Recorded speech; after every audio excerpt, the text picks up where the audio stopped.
Good evening, ladies and gentlemen, and welcome to the Founder Story.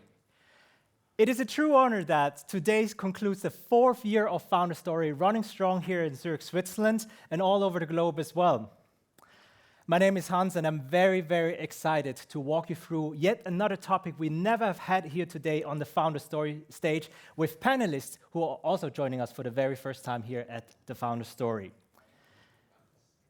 However, I shall not be the only voice who welcomes you on behalf of Google Cloud. So I'm very excited, ladies and gentlemen, now to welcome on stage our new Managing Director of Google Cloud DACH, Luca Caligari.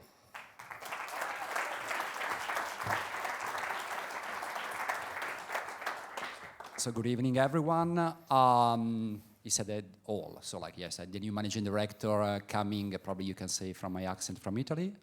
Been with Google for 4 months and previously with one of the competitors for 15 years. I'm not mentioning which one.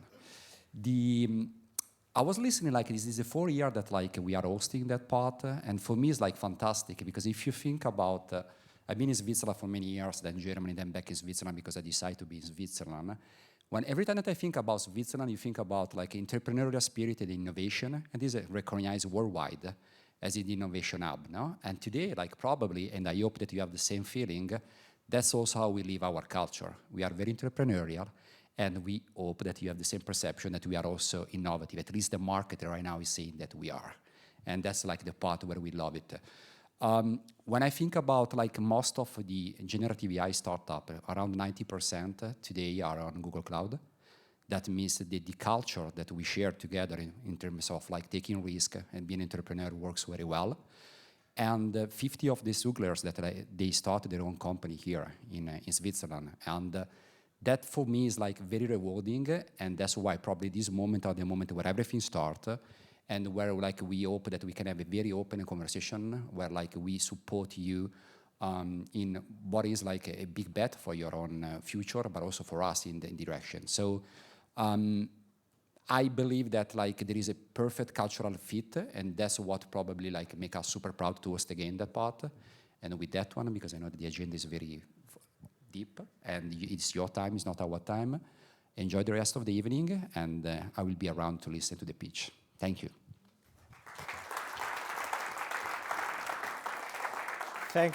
Thank you very much, Luca, for carving out a few minutes from your busy schedule. I've seen it, it's jam-packed 4 months in, and you've been running around meeting all customers from all over the DACH region. So spending some time with our founders here in the community means a lot. Thank you very much. So the Founder Story, as you heard, is an engagement we contribute and give back to the startup community in Switzerland, but also all over the world. In fact, it has been such a successful format. Googlers from all other campuses in other countries, they copied, take that, and made it their own version. And we're proud to say that this runs over 15 countries today, where we see different versions of the Founder Story evolving day by day. In Switzerland, specifically, we couldn't have been that successful without all the ecosystem shapers you see here. It is their passion and drive they bring into the founders community day by day, which is why the Swiss ecosystem today is so exciting for me to personally work with, and big round of applause goes to all these partners here.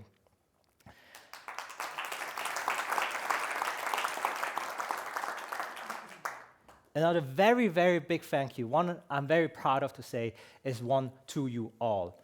Because, as you can see here, there has been not a single episode where we left off the stage and the discussion didn't continue. As you can see here, people always take those discussion thoughts and even sometimes feedback back online and share their views on today's topic with us. And when you do so today, please don't forget, I see a lot of people already have been filming and taking pictures, to use the hashtag #FounderStoryGCP, so we get really delighted to participate in your thoughts and comments. Now, my first question to you all, and this is one I never fail to be disappointed with, is this one. Hands up for those who have been here at the Founder Story for the very first time. Wow. Thank you. And this is a very good sign, because since 4 years, not a single episode we have started without new joiners. It means that the community is growing and growing, and today in Switzerland, as I mentioned before, we have more than 1,300 followers here in Switzerland alone, and that is thanks to your contribution. But let's flip the table a little bit. Who of you have been at the Founder Story episode more than 2 times? Okay, also quite significant amount. Keep your hands up. More than 3? 4? 5? 6? And, oh, here you go, 6? 7? 7 episodes?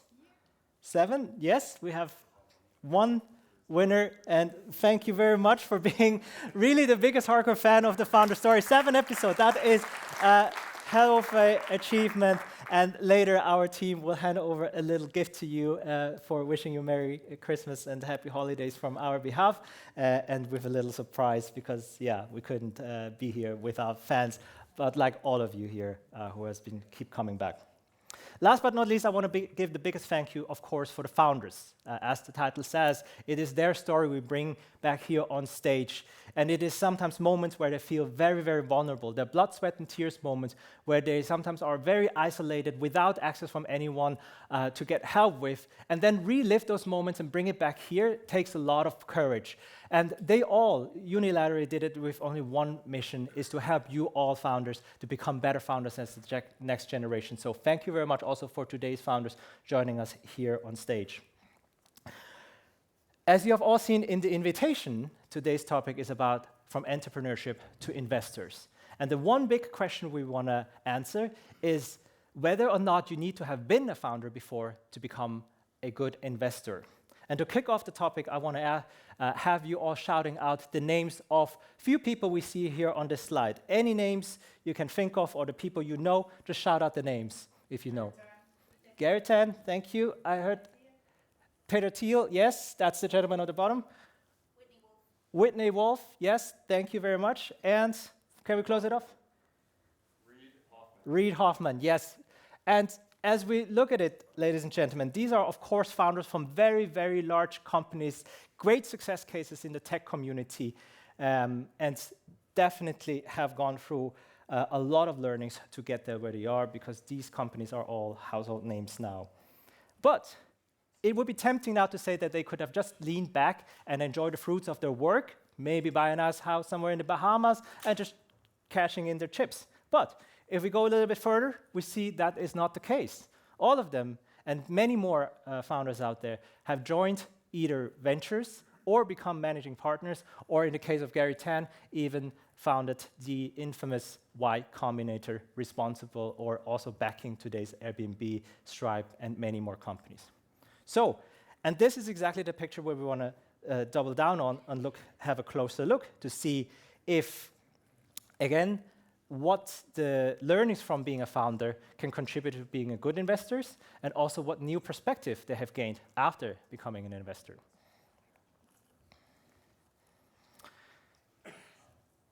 The investors today joining us, as you can see here, their impact is not insignificant here in Switzerland alone. With their endeavors as being an investor themselves, you can see it's just a fraction, but also a large portfolio they are touching upon. So just being a founder and bringing that lessons to all these tech companies is hugely valuable. And again, we want to double down on their perspective on that.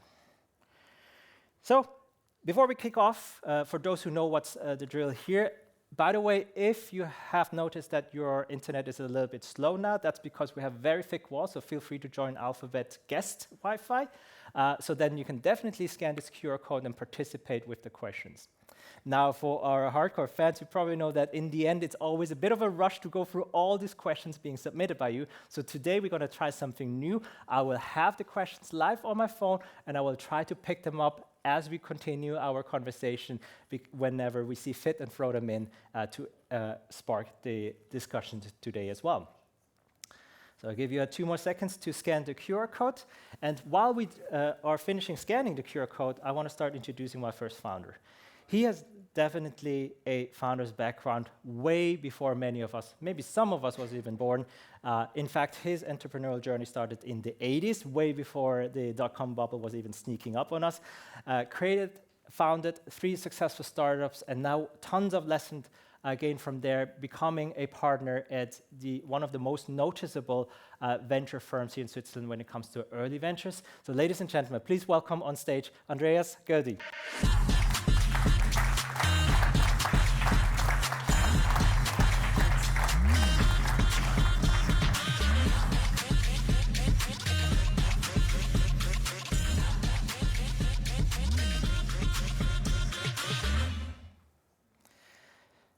Welcome, Andreas. For my second speaker, and it is no coincidence that exactly 1 year ago, we had her former co-founder here on stage when the episode was about exit.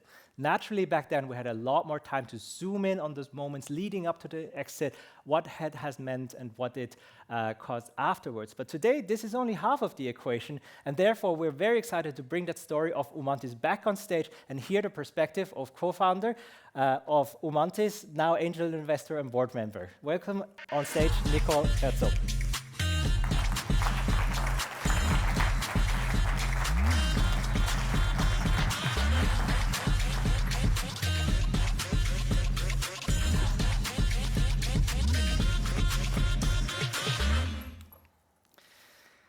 And to my next panelist is also a former founder himself. He called it, he said before he shouldn't be called a founder because they had to shut down. But in my opinion, that is still a founder. And I think this is a fair thing to claim. And out of that, nevertheless, so much lessons learned that now he has created his own venture. The title says it, where they're focusing on the life cycle, very early ventures. Ladies and gentlemen, please welcome on stage Mathieu Chanson.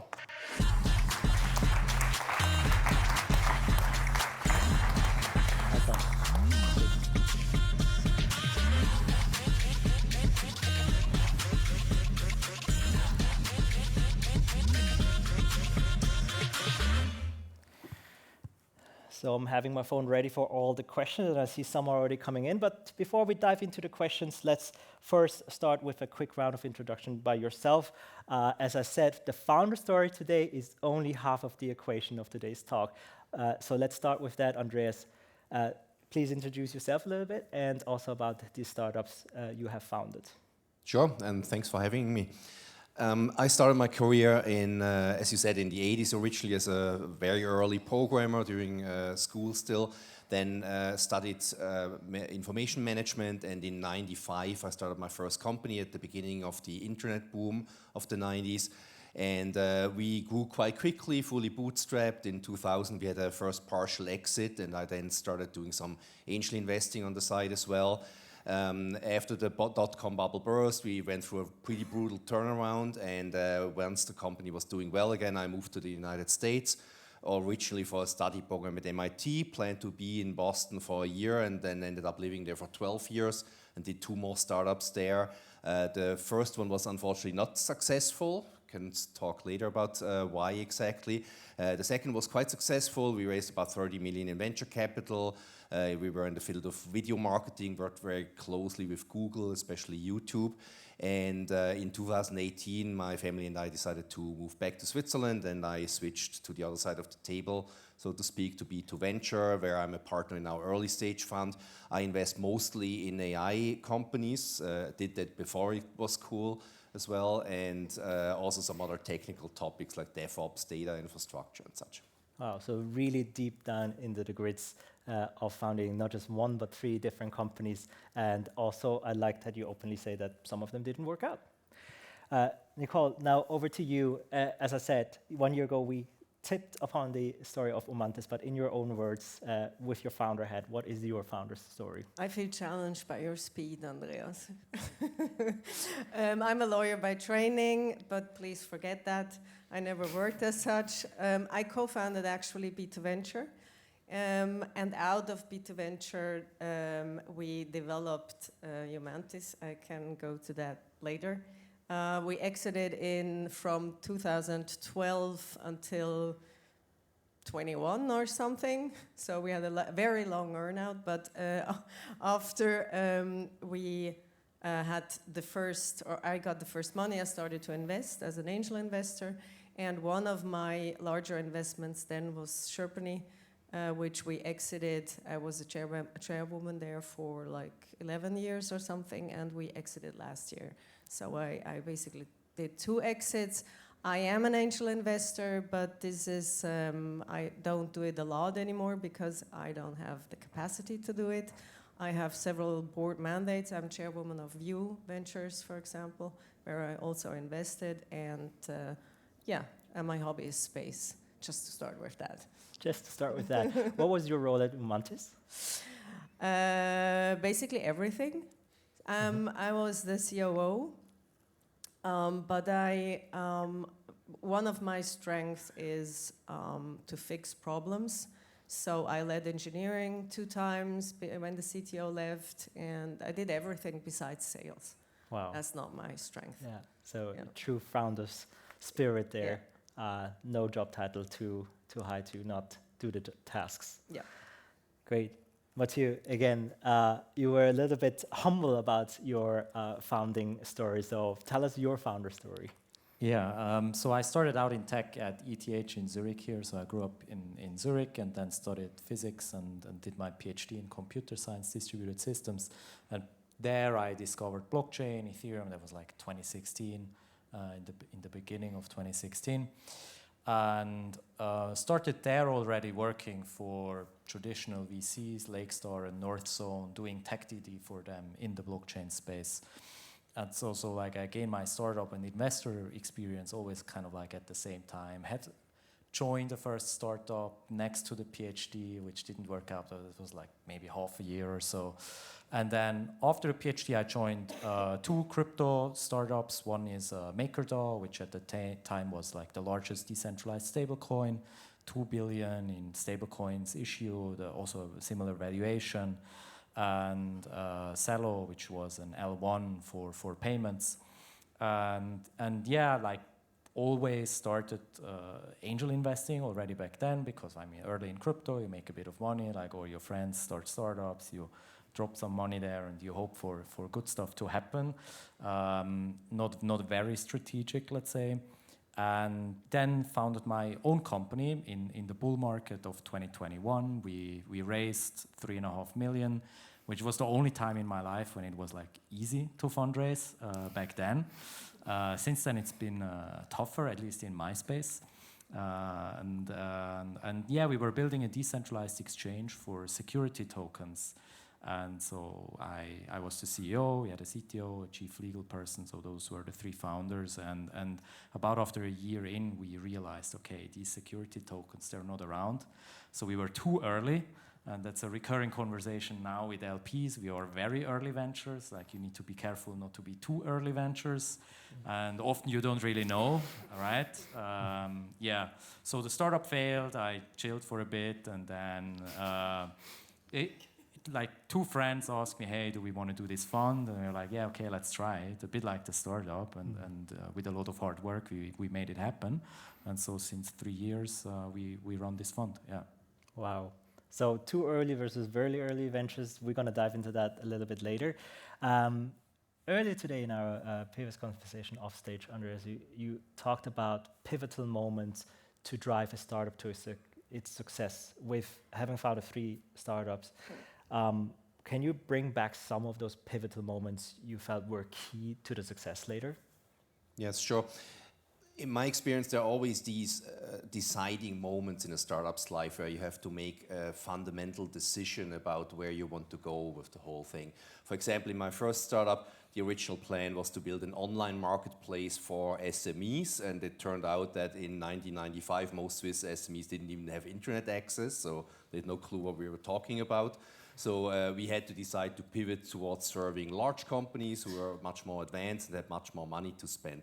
Another example, in my last company, we were in the field of video marketing, and the idea was to help companies distribute their marketing videos across many platforms that were existing back then. And in 2011, we found out that this was way too complicated for the market to understand. And back then, just for reference, YouTube was already the leading video platform, but not clearly the winner yet. But we made this decision that we are going to focus purely on YouTube as the target platform for our software and activities. This was very scary because it felt like cutting off 3/4 of the entire market, but it turned out to be absolutely the correct decision. And a few years later, YouTube was the clear winner. We developed a very close relationship with YouTube and Google, and this really made the company very successful. And a few years later, we were the fastest growing startup in the Boston area, which is the #2 ecosystem behind Silicon Valley, mainly thanks to this particular scary decision. And I think this is something that you face as a founder all the time. Sometimes there are major decisions that really make or break the company. Sometimes it's, of course, smaller. Are you going to hire this particular senior person or not? But I think as a founder, you always go through these kinds of moments. Mm-hmm. And it is so true, because we hear this time and time again from founders when we talk to afterwards, is that, oh, I'm facing a pivotal moment now. What should I do, right? And sometimes, you can pivot. Sometimes you act like as a deer in a headlight. And so, Nicole, do you have some experience where this was the case, where you knew we need to pivot, but didn't just feel so natural? And how did you overcome it? Maybe I like to tell a story about B2Venture, because that was actually the pivotal moment. You said you can be too early. B2Venture, by that time called Brains to Venture, was too early, way too early for what we wanted to do, meaning like bringing startups and investors together and talents in the internet into 2000. We were way too early. And the pivotal moment actually was when we ran out of money. And we needed to decide. We were too many founders for the money that was left, and because we didn't earn money, and so there was no money on the market. So we needed to decide, what will we do? What are we going to do with what we have? And we had this platform we developed, and that's when we decided, on the one hand, we will do Umantis, the platform that brings together talents and projects, like staffing. And on the other side, we took Brains to Ventures offline, and then we had these two companies. And this was basically the pivotal moment. And half of the founders stayed with B2Venture, and the other half went with Umantis. And the second story was with Chairwoman. We had two products, and the founder, I was chairwoman, but I was very active, and the founders were very much in love with the first product, but this was the product that had no market. They were too early, and the other product, it sold pretty well, but they didn't like it, the founders, and it was pretty clear that you can either die in beauty or be successful with the product you might not like as much as the other one. So we killed the first one, and we went with the successful product that really had a market, and grew it and sold it then. And you said it so distinctively, right? Like, you have to kill the other product in order to survive as a company as a whole. But for founders out there now who are supposedly facing that situation with their own company, what advice would you give them to find clarity, whether to pivot, to kill one part of the product, to move on? Like, how do they get unstuck in this question? Actually, the market is quite brutal. So ask the market, ask the customers, and also ask whatever advisors, coaches, mentors you have, because from the outside, it is often very clear what the decision should be. I think you want to chime in, Mathieu. Something Sure, here. please. So both from an investor perspective, but also a sideline of a founder. So maybe some of you, or someone might know Daniel Svonava. He was also an ex-Googler, and he founded a startup together with one of my co-founders out of Google. And you know, like initially they started building a prediction market in crypto, like 2017, clearly too early. Although now a prediction market built at the same time, like started at the same time, is worth 9 billion and received investment from the parent company of New York Stock Exchange, right? So maybe not even too early, just not too strict or wrong execution, whatever. But so he pivoted for like 4 years in crypto, next pivot, a different founding team. So my co-founder from the fund, he left, new people came in, like Daniel was the only guy who was just like there like a rock all the time. And in the end, it became a machine learning infra startup. They raised 10M by index. He moved to Silicon Valley. You know, let's see how the next round will shape up. It's TBD. But everybody told him to stop. And the market told him to stop for 4 years. And he just like bulldozed through it. And I see it also as an investor. Like we passed on a couple of companies that everybody else also passed. And now I look back 3 years later, and I'm like, shit, we should have done that deal. It's like a 10x, it's a 15x. And so I'm not sure the market is right, but it's also very hard to say when to stop. I don't have an answer. And yeah, also as a good founder, right, you have opportunity costs and so on. You need to stop eventually. But when, I don't know, it's really, really hard. Mm-hmm. When you run out of money, the latest? No, but I mean, Daniel didn't have money for years, right? He paid everybody out of his Google expenses. So he had money. Yeah. But that's a very comfortable position to be in as a founder if you have full pockets. And that's, I'm not sure if that is usually the case.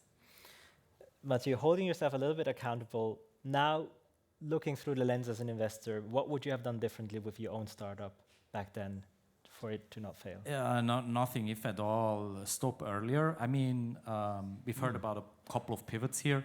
So in our case, the team fell apart, and then like, yeah, you can't pivot. And in hindsight, you might have seen that earlier and just pulled the trigger earlier too. Yeah. And the essence of a strong team, we hear it so many times, is oftentimes even more important than having a good product, right? Because of the pivoting, right? If you need to pivot, the product is secondary, but having a strong team which can go along with that pivot is the key to it. Can I add something? I agree with that. A pivot these days is very fancy. Everyone wants to pivot because it's en vogue. But you, of course, can't pivot too early. And only because it's hard, it's not a reason to pivot. Just to make that clear. Yeah. It shouldn't be it's not every company needs to pivot because some do it and are successful with it. Just to make that pretty clear. Mm-hmm. I fully agree with that. And I think there's, especially in the current time where we have all this AI hype, always the danger that people completely underestimate how long stuff takes. We have one portfolio company that pivoted 5 times in 2 years, because every time they tried a new idea, it was like, we have already worked 3 months on it and we are still not at 100 million revenue like all these other guys that claim to do that. So it's very hard to balance this, especially in a noisy market like today. With still your founder's hat, though, on looking back, what were moments which you felt required specific high amount of grit to go? Like every day? Every day.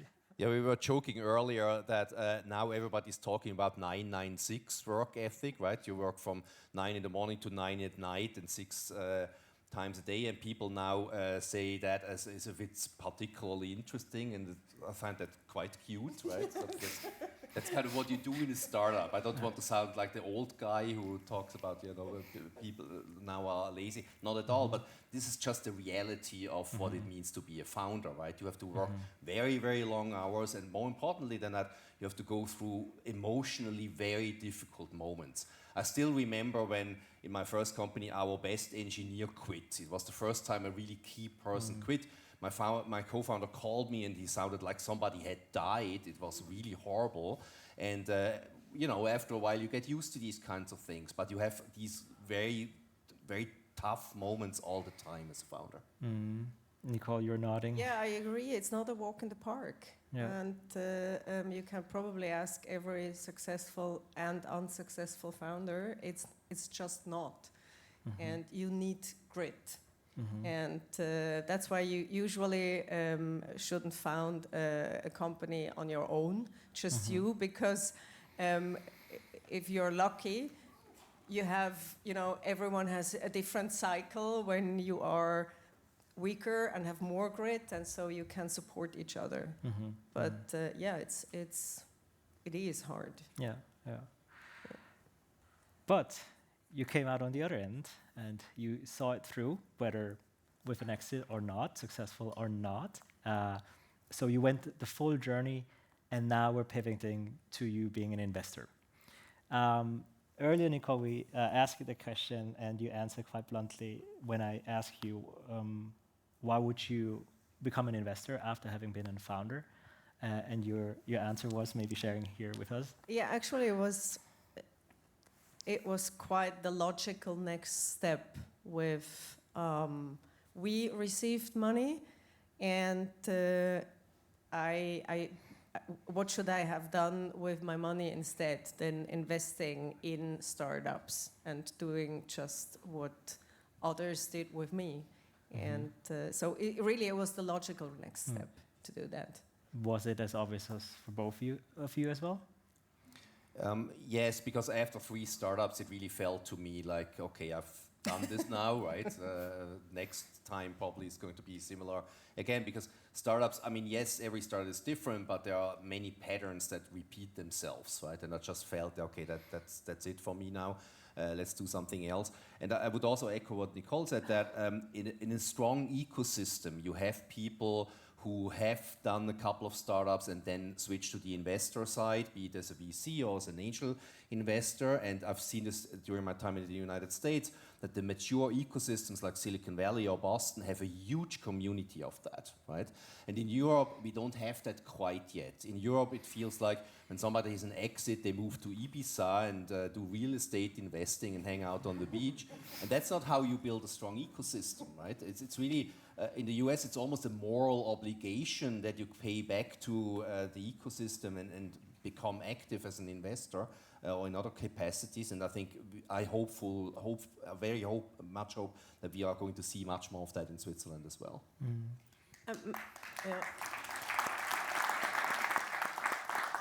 And maybe just adding to that, it's not only the investing. We do, all of us, I don't know you yet, but I assume we do a lot more than just investing. We coach, we mentor, we work the ecosystem. So this is also part of the giving back. It's not primarily about the money, but the ecosystem needs all of that. Yeah. For you, Mathieu, was it more obligation? In my case, it was a lot more random. So that first startup, or the first big real startup, failed, and then I didn't really know what to do next, and the team fell apart. So I didn't look to do something with the same team again, which might be like a natural next step, or then probably you would just pivot if you still have money. And so, I was kind of on the market, and everybody knows that, and then people start talking to you and so on. And it just happened to be the case that 2 people were free at the same time as well, that I knew very well. And so one was Jan from this other endless pivoting startup with Daniel. And he was like, no, I'm not going back to a startup world. And the other guy was more a financial guy, and so they just wanted to do a fund. And I was just looking to do something, my next thing. And so we founded a fund together. But depending, like if different people had asked me, I would maybe have founded a blockchain protocol or whatever, something. And now that I'm an investor, a professional investor with everything that's around it that maybe people don't always like, I see that it's really different. I like it a lot, and yeah, I don't really see myself going back to the founder part of a company. Yeah. So it's still very much an entrepreneurial spirit why you started at very early. Sure. And I mean, we are a very small fund, so we have the first time fund is 10 million, the next fund is 30 million. So it is a scrappy place. Yeah. So founding a venture can also be the motivation for becoming an investor. So let's pick up a question from the audience here. I just scroll through. This jumps up for me. Fundraising is tough these days. What are the 3 most important wow factors in a startup that would make you invest immediately? I give that to you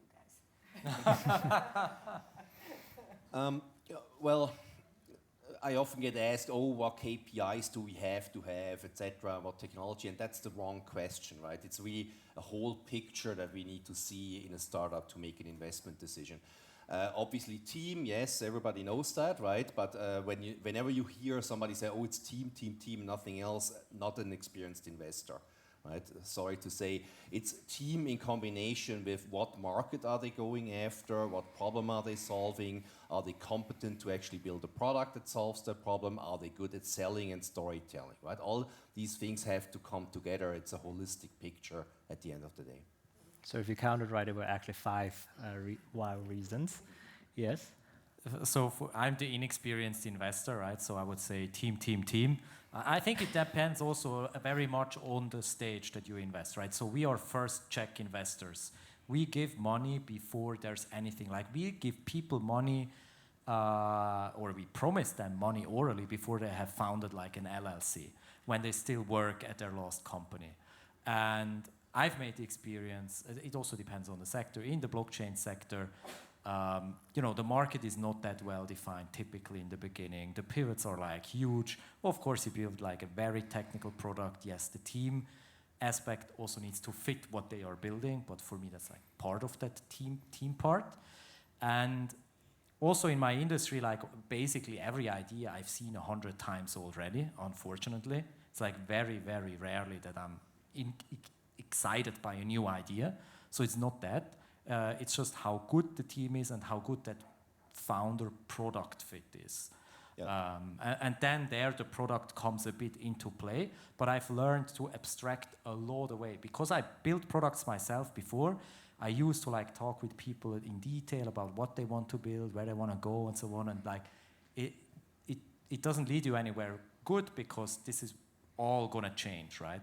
But the rough direction should make sense and they should be a good fit for that rough direction in which they go. And if we have that feeling, then we're excited. I mean, just picking up on what you just said about product founder fit, right, or founder market fit, that is absolutely crucial. We really need to understand why are these particular people trying to solve this particular problem. And very often you have these synthetic startups, right, very often business students who made a list of 150 ideas and they rated them somehow and then came up with some random idea that they have nothing to do with. That's not typically very successful, right? Do you still pivot at some point? Probably yes. I once had a very experienced angel investor in my board and he has invested in about 200 companies and he told me, I have only 2 kinds of companies in my portfolio, those who have pivoted at some point and those who are out of business. Right? So you have to be flexible. It's not necessarily the very first idea, but we have to see compatibility between the team and the general sector that they're going after. Now maybe to add something just from the investor perspective, which is maybe not obvious for a founder, and you can't change anything about this, I also get excited if not only the founder market, founder product fit is really good, but if the fit very early ventures and what you're building is very good. If I see, why do I have an edge and the right to win this specific deal? If it's a generic deal and everybody knows these are great people and the idea is great and everything is amazing, I'm just like, yeah, okay, somebody else is going to price this up, and it's not interesting for me. But if I have a unique edge in this industry, if I know somebody really important that I can like bring in the round, or if you come talk to me as the very first person and I for some reason know you're really good, but we need to iterate a little bit on what you're wanting to build, then that also gets me excited. It has nothing to do with you and more with where we as a fund are in the ecosystem. Can I add something? Please. My challenge is that I get excited all the time. So, It's very expensive. Yes, it is. That's probably one of the reasons why I mean, I have many direct investments, but this is also one of the reasons. I'm not the best investor. I'm a very good sparring partner for startups. I'm the better entrepreneur than I'm as an investor. So, because I'm excited, if the energy of founders is really exciting to me, at least. And for those who haven't noticed, this is why, by the way, Nicole was passing on the question, because earlier in the conversation off stage, you said you're not a classic, typical investor per se, but you really more on the mentor side, where sometimes capital is the product, but also you're more on the entrepreneurial side with your head on. Yeah, I have many investments, but yes, I lack capacity now, and also a bit. As said, I'm not the best, at least money-wise, the best investor. But it's the experience which matters in the end to help them succeed, which is why the next question is very on point here. What is a crucial early mistake founders only realize years later? Oh, I have one. What often happens, and what especially me as an angel investor really annoys, is I understand where the founders are coming from, but this is this take the money and run. So you invest a lot of time in getting the money from your investors, and then you're like gone, and you don't involve them anymore. And especially for VCs, they have a system in place to avoid that, but as an angel investor, you invest first, it's your own money, you invest your own time, and it's something personal. And if you just take the money and you don't get back, and that's annoying on the one hand, and on the other hand, it's a mistake, because angels really can bring you forward. And the second point is there comes a time when you need your angels. And if you knock at their door when you need money and you haven't included them before, you lose. Or you might need to do an exit. You could do an exit and you need a signature, or you need a signature for a VC round, or you need whatever. And if you knock then you have a problem. So don't take the money and run. And for the newcomers, entrepreneurs, maybe a little bit inexperienced, the question might be, what should I come to you with as an angel investor? What do you expect me to come to you with? There are different kind of angels. There are angels who say, I'm happy with that. I'm more like deep in. I like it because, as I said, it's personal. The easiest thing is to ask the angel what does he or she want, how often she or he they want to be informed, how they want to be included, etc. That's a very easy thing to do. Because it's a relationship in the end. It's a relationship, and it's personal. Yeah. And speaking about relationships from a VC perspective, so Mathieu earlier spoke about you have to be the right fit, right, for an investor. For a particular startup, you have to be able to win the deal, and this cuts both ways. So if you as a founder are in the position to be able to pick and choose your investors, a frequent mistake is that people go for whoever pays the highest valuation. And that is extremely dangerous. I always tell young founders, when you raise VC money, it's not like going to the bank and getting a mortgage for your house, right? It's not a pure transaction. You are hiring a business partner potentially for the next 10 years.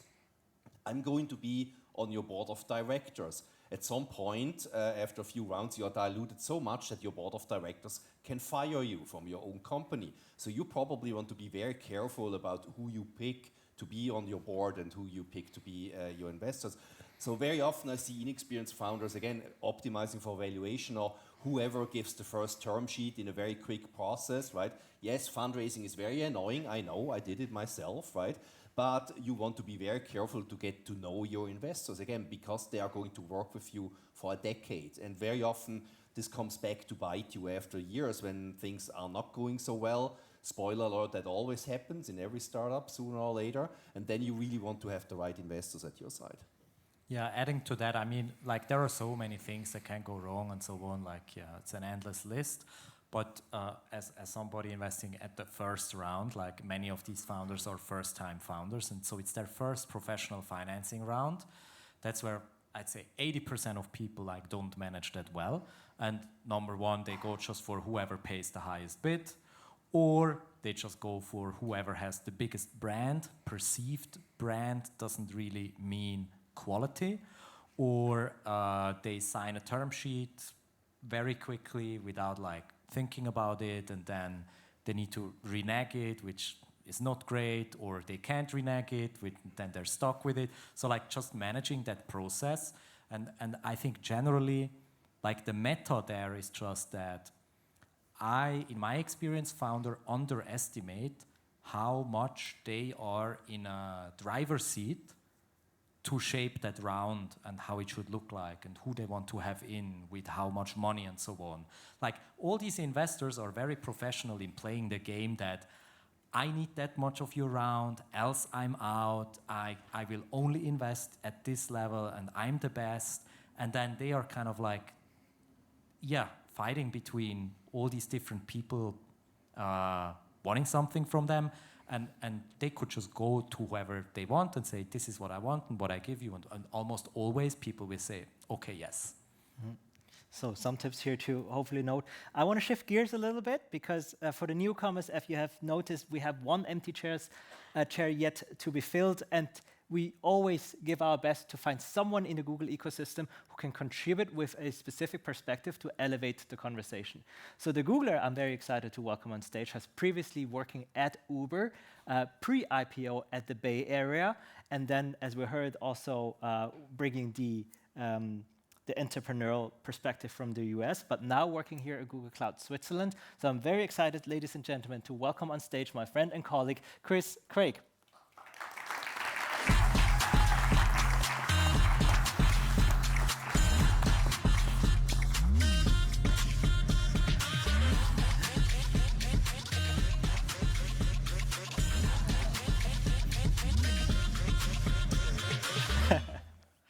Welcome, Chris, and thank you for joining us on the panel. Thank you so much.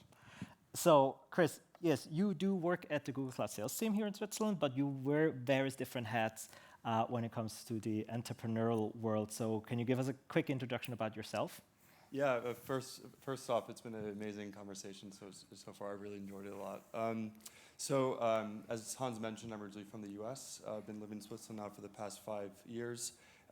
My role at Google is I'm on our Google Cloud team on the sales team in partner sales. I manage Anthropic and a number of other ISV partners that we have covering the DACH region.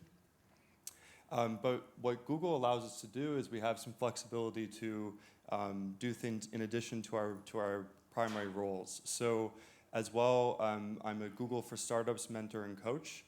And with that, I'm working with companies at very early stages. And some of the conversations that I've been listening to just now resonate with me with the companies that I'm mentoring. And then as well, I'm an angel investor. So I did my first angel investment in 2018. And again, resonating with some of the things about being an angel investor too. So. Nice. So also an investor head on. So this is why my next question is back to all of you. Can you share us a moment where you as an investor looked at the pitch from a startup and said, wow, cool, and why? I mentioned it, that happens all the time to me. So for you, not all the time, but I get excited easily. Yeah. Yeah. Yeah, I'm today very excited, I have to say this, because we announced a big exit today. One of our companies, a company called Neptune from Poland, was acquired by OpenAI. And we are very, very happy about the outcome. I'm not allowed to say the number, but we are very, very happy about it. And this was one of these moments we invested in 2019 where it immediately clicked, because this company makes a tool for data scientists to help them build machine learning models. And when I was a CTO, this was basically the product that I would have liked to buy. It didn't exist, right?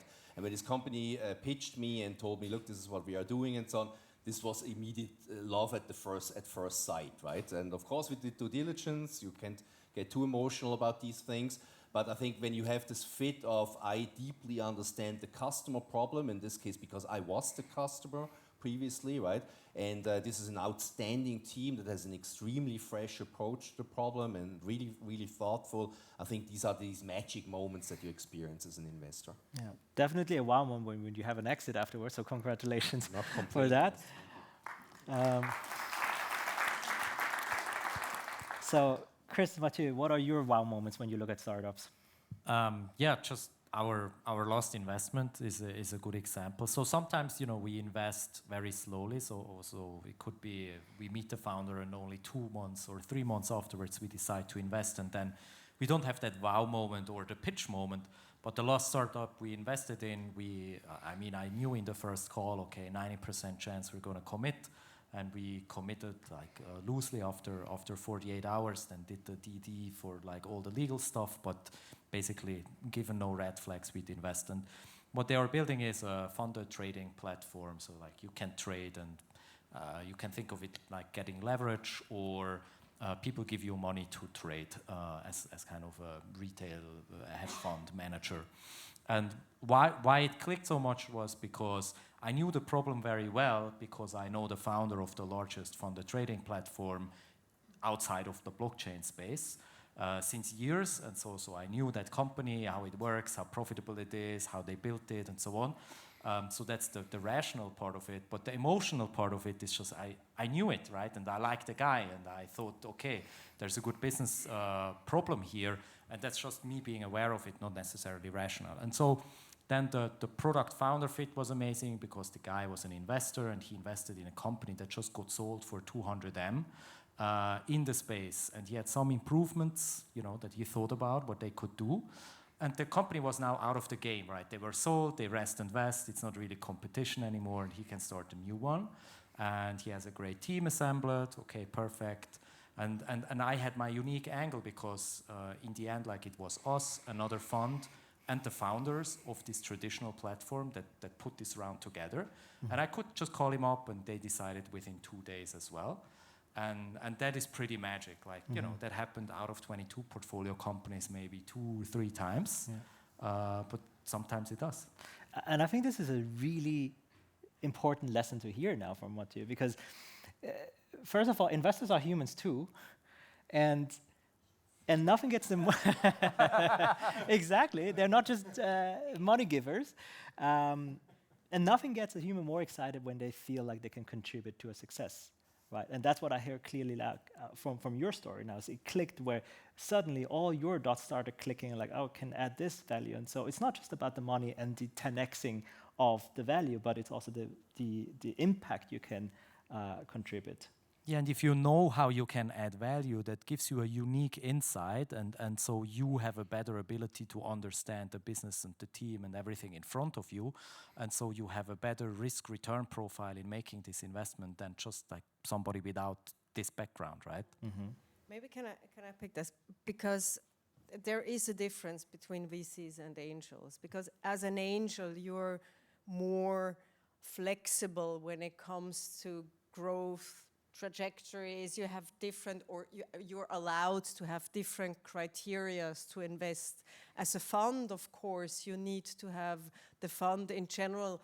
You have in view. You cannot just invest because you think it's fancy. These are cool founders, etc. So you are a bit more flexible as an angel investor. But of course, I want to earn money if I invest. Mm-hmm. Of course, I want that. Yeah. But I never calculate with I need 10x or I need whatever I need, because being an angel and being a company, a startup or founders is part of the fun. And this, yeah, maybe they cost a bit of the eggs in the end. So it's really, it always depends on what kind of money you're looking for. And it's important to understand the difference between an angel investor, a VC, a PE, whatever. So do your homework and understand who is investing and what is driving them. Yeah, I really like that point a lot. I think furthermore, so I'm as purely an angel investor. I have a mental model that I run a company through when I'm looking at potentially investing with them.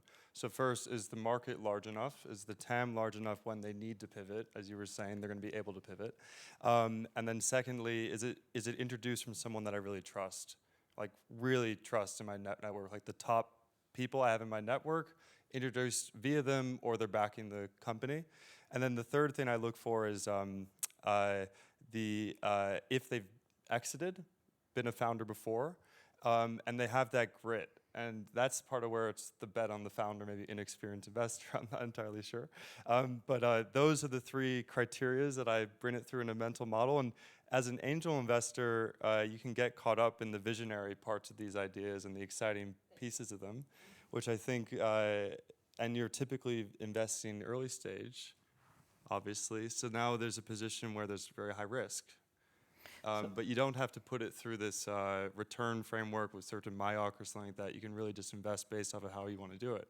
And that's what I've been able to do. And finally, I'd add with my role with Google for Startups, it's just great spending time with founders, meeting with them and seeing how I can help. And as Mathieu was saying with where I can add value, so what am I contributing to that company that I know that the market doesn't know? And how can I help them get an inside line on that?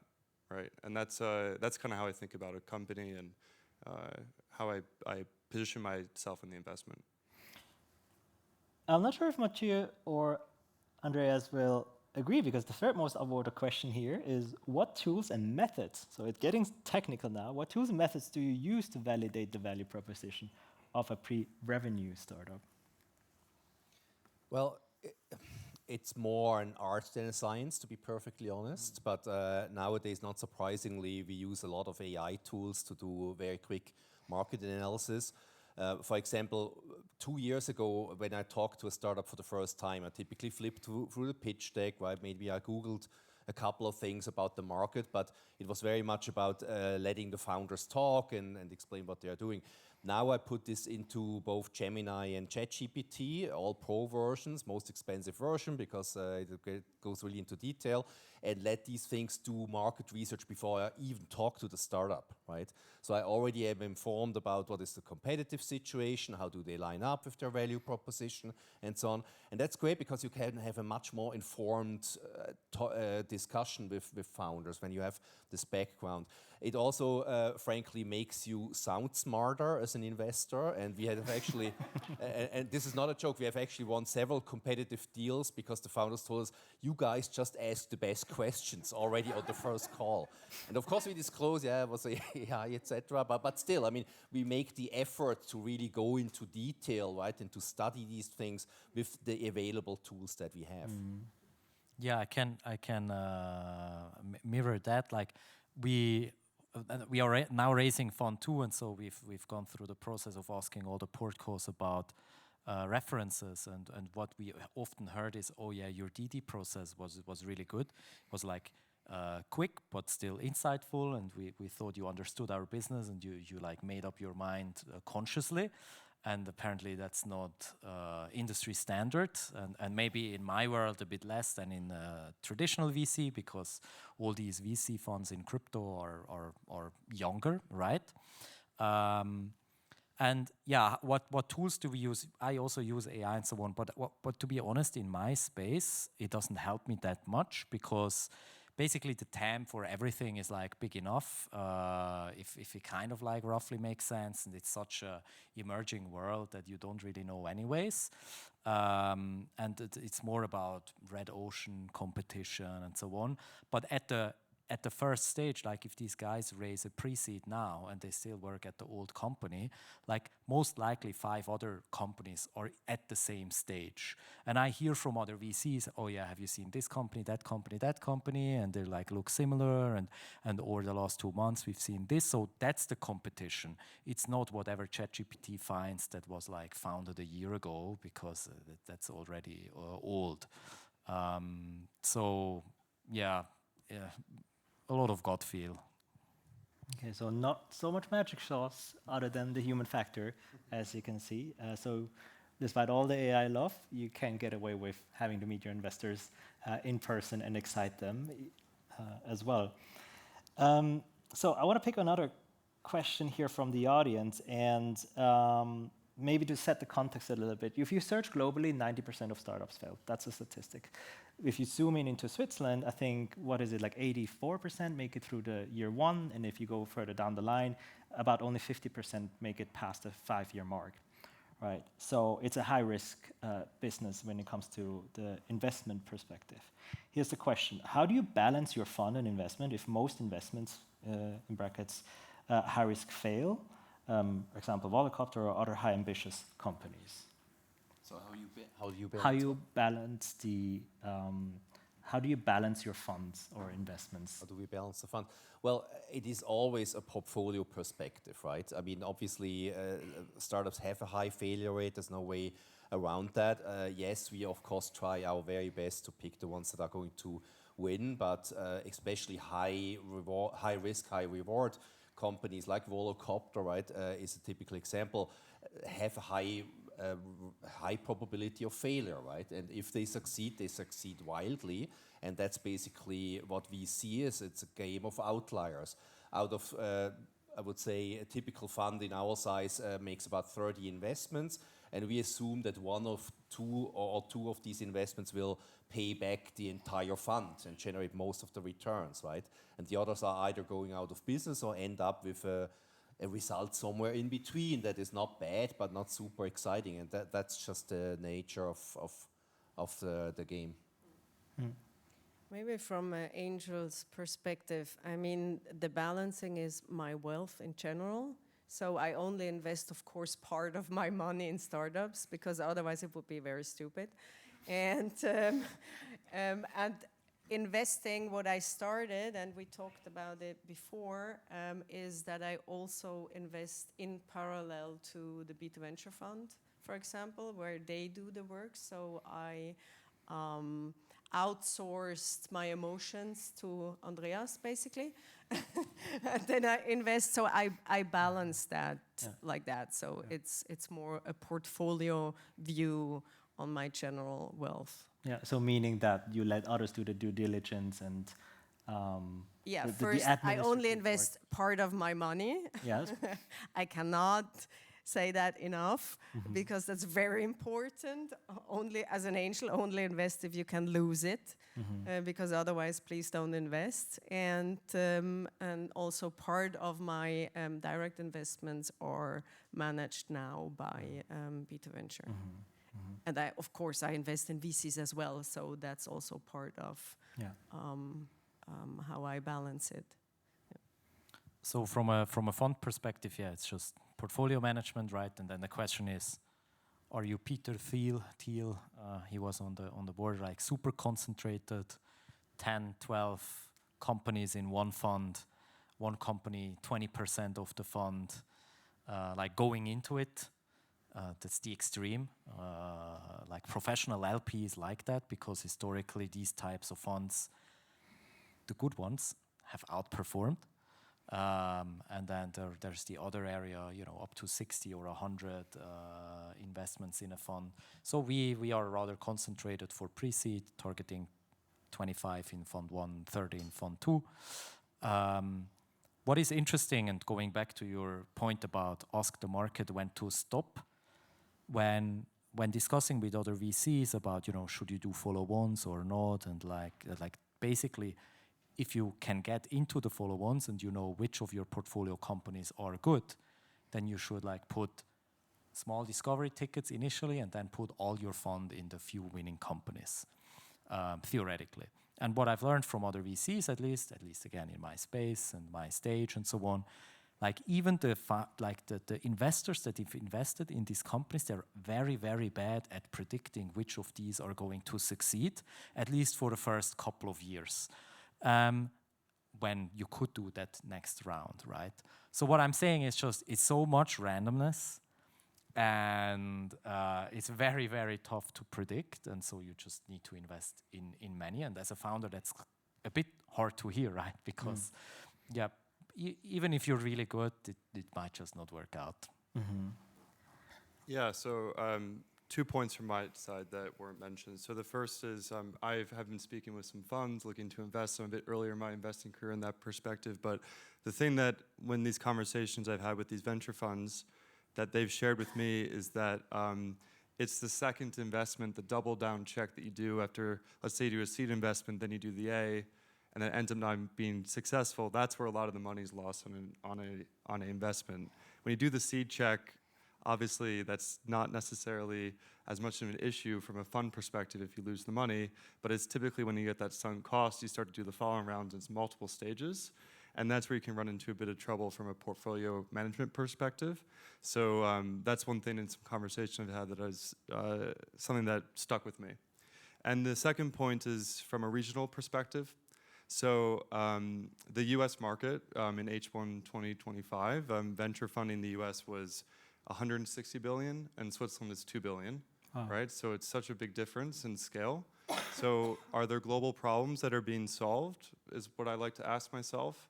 And am I in the right ecosystem? So I've done some angel investments, one's headquartered in New York, another is in San Francisco, and then I have one in Amsterdam. So I'm trying to do I'm trying to jump onto the right markets, and what are the growth rates in each of those markets, right? Like I live in Switzerland, I'm committed to Europe, and I want to see venture success here, but the US market with GDP growth and things like that, that's something to really consider in how you make investments.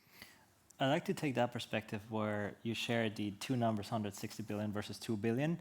And it would be easy now to argue to say there's just not enough capital to make the European or Swiss ecosystem to thrive per se.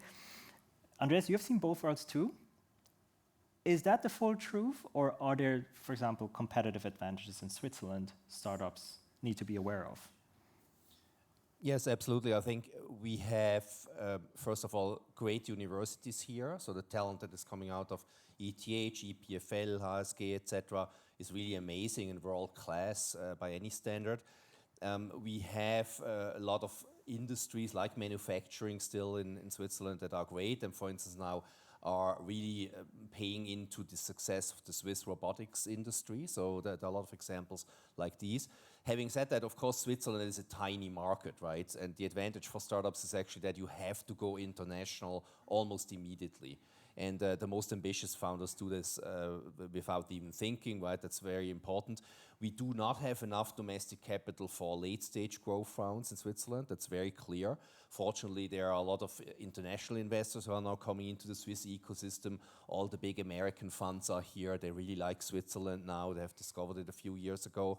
And it's typically not a problem for Swiss startup to get funding, but you have to go international, both from a customer point of view and from an investment point of view, almost immediately. But again, Switzerland has a lot of advantages. I mean, it's not a coincidence that Google is here, and now Anthropic, OpenAI, etc., have all opened offices here. The talent density is really very unique by international standards. So starting off in Switzerland, but having an international mindset from the get-go, think globally. And I want to shift the last gear because thinking internationally sometimes is not enough. Nicole, I know you're very much invested into thinking and investing into startups which has anything to do with space. So tell us, what is this? Now I'm awake. So I know this is your passion, so tell us why in that field you're investing and why you're so excited about the space. I actually don't have a financial investment yet, but I started, I was invited to join the ESA business incubator at ETH Zurich. That's how it started. And I realized in the last 2 years, I also did an education at MIT about space. And I realized that the market space is at the point where we were in the 2000s with the internet. It's starting to accelerate because you have this convergence of technologies, and there's so much going on. And space is not about rockets. I mean, it's also about rockets, but the bigger part is about what we get from space. So it's data, it's data. It's all about data. And what happened now is that 80% of the growth or of the whole industry is now coming from private markets. So it's not agency business anymore. So it's at the tipping point, and all investors are going in there. And I have the pleasure to work with these experts and to support the ecosystem. And there are amazing startups here, and Andreas mentioned it. We have a lot of strength in deep tech.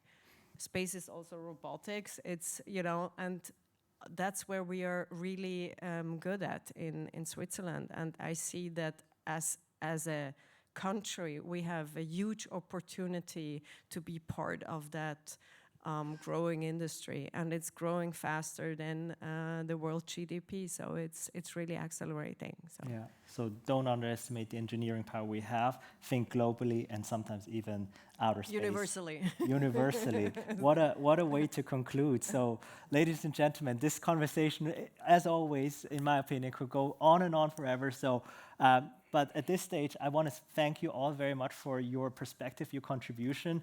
Unfortunately, I see the time has already been blinked. But as always, this conversation shouldn't just stop here on stage. We hope you to bring your perspective also outside to the networking part, but also further on than online, as you've seen before, using our hashtag. But on behalf of the entire Google Cloud, thank you very much to our panelists today for sharing your perspective. And round of applause, ladies and gentlemen. Thank you very much. Thank you for the invitation. Thank you very much. Thank you, Hans. Thank you, Mathieu. Thank you, Chris. So I hope I did a little bit of a justice to answering the questions live and picking it up today. And as you have noticed, and this is a founder story tradition, meanwhile, after 4 years, we always close it off with a big bang. And while the band is setting up and getting you a little bit of a joy of a free act they have prepared, of course, we invite you to head over on your way home or maybe your commute to work tomorrow to check out Swisspreneur, our dear partner, who have the best podcast channel here in Switzerland when it comes to Swiss entrepreneurship. So feel free to check it out. And for those who are not already part of it, join us in the Google Cloud for Startup community formally here with our program. And definitely a program worth getting excited for, giving you credits to use the latest and greatest of what Google Cloud has to offer, but also mentorship program and events such as the Founder Story to keep informed and attend. So, ladies and gentlemen, to give you a little bit of a context how this has all happened, because the band we are about to present comes from our very own walls.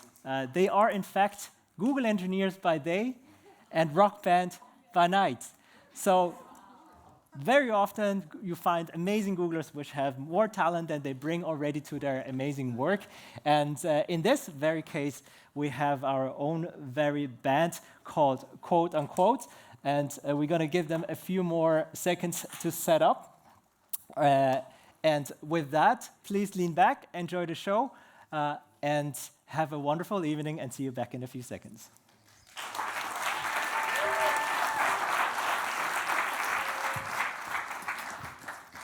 Are we all set? Good evening, everyone. If you know the song, sing along.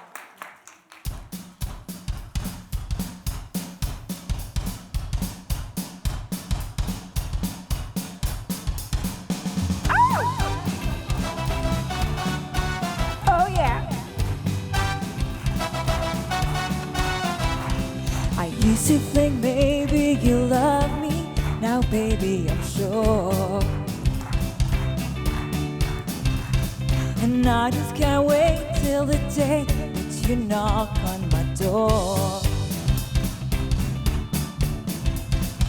And every time I go for the mailbox, gotta hold myself down. 'Cause I just can't wait till you write me you're coming around. I'm walking on sunshine. Whoa, I'm walking on sunshine. Whoa, I'm walking on sunshine. Whoa, and don't it feel good?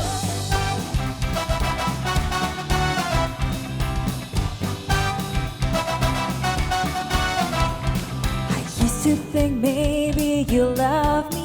Now I know that it's true. And I don't want to spend my whole life just waiting for you. Now I don't want you back for the weekend, not back for a day. 'Cause baby, I just want you back, and I want you to stay. Oh yeah, I'm walking on sunshine. I'm walking on sunshine. Whoa, I'm walking on sunshine. Whoa, and don't you feel good?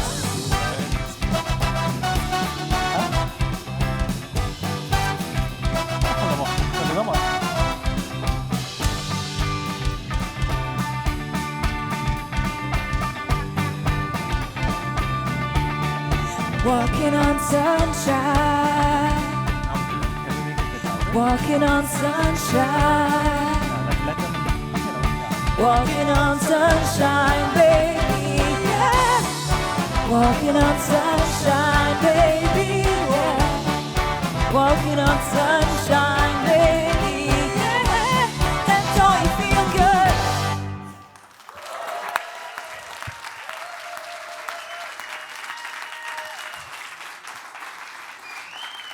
Now please welcome Bogdan. I could tell you thank you very much for the little energy that you guys bring into this crowd. It's amazing to see that after the presentations, you guys are still excited with us. But if you're feeling a little bit of sleep, I think we should bring the energy up a little bit.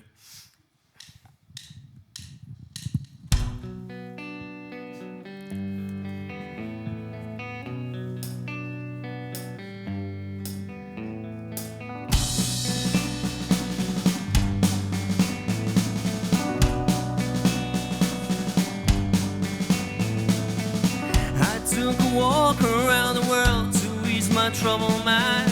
I let my body lie somewhere in the sands of time. I watched the world flow to the dark side of the moon. I feel there's nothing I can do. Yeah.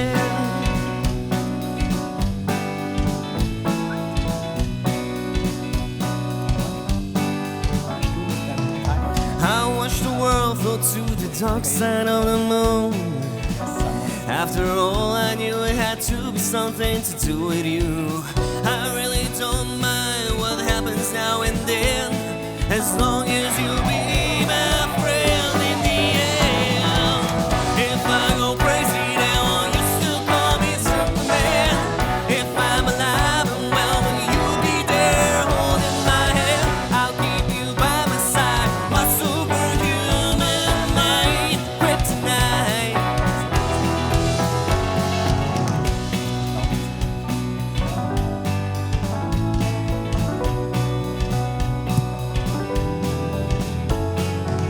You call me strong, you call me weak, but still your secrets I will keep. You took for granted all the times I never let you down. You stumbled in and broke your head. If not for me, then you'd be dead. I put you up, put you back on solid ground. If I go crazy now, will you still call me Superman? If I'm alive and well, will you be there holding my hand? I'll keep you by my side, my superhuman mind, kryptonite.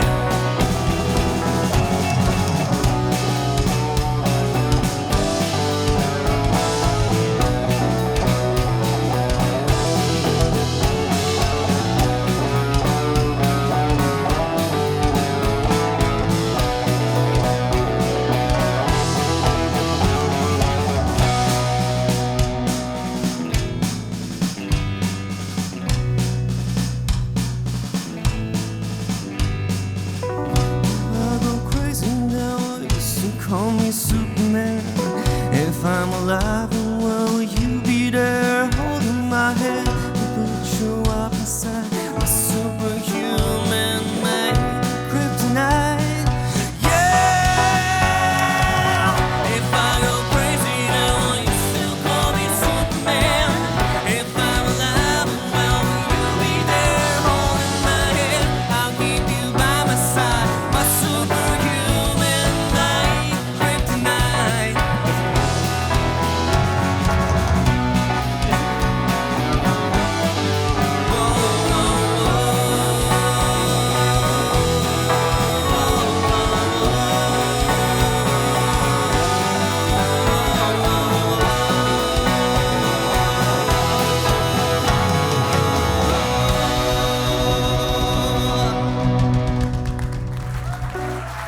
Have you been in music? Thank you very much. Have you played nearby?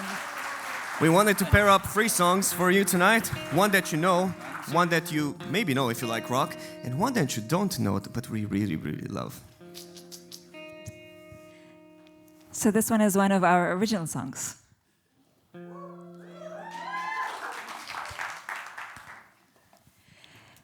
You dropped me home when it was late. You played the guitar when I was sick. You stood by me to get a shot. You made me laugh with silly gifs. You checked on me time after time. How'd it go? You feeling fine?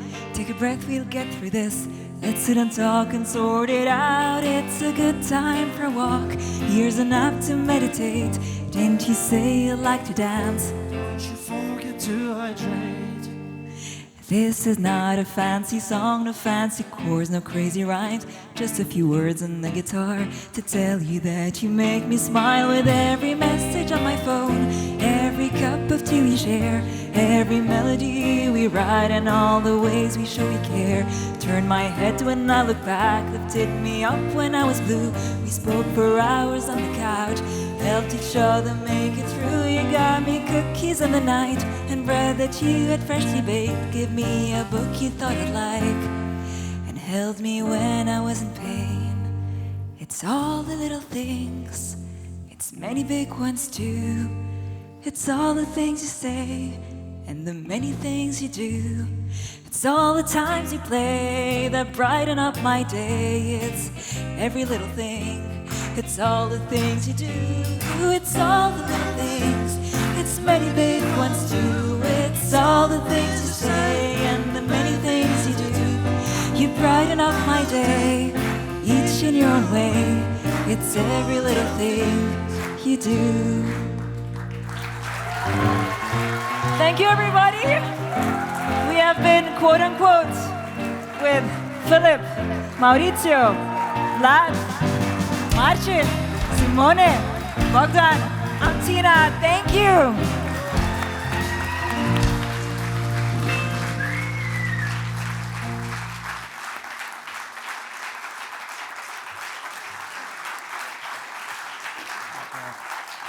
Thank you very much. Once again, big of applause for our own in-house band, quote unquote.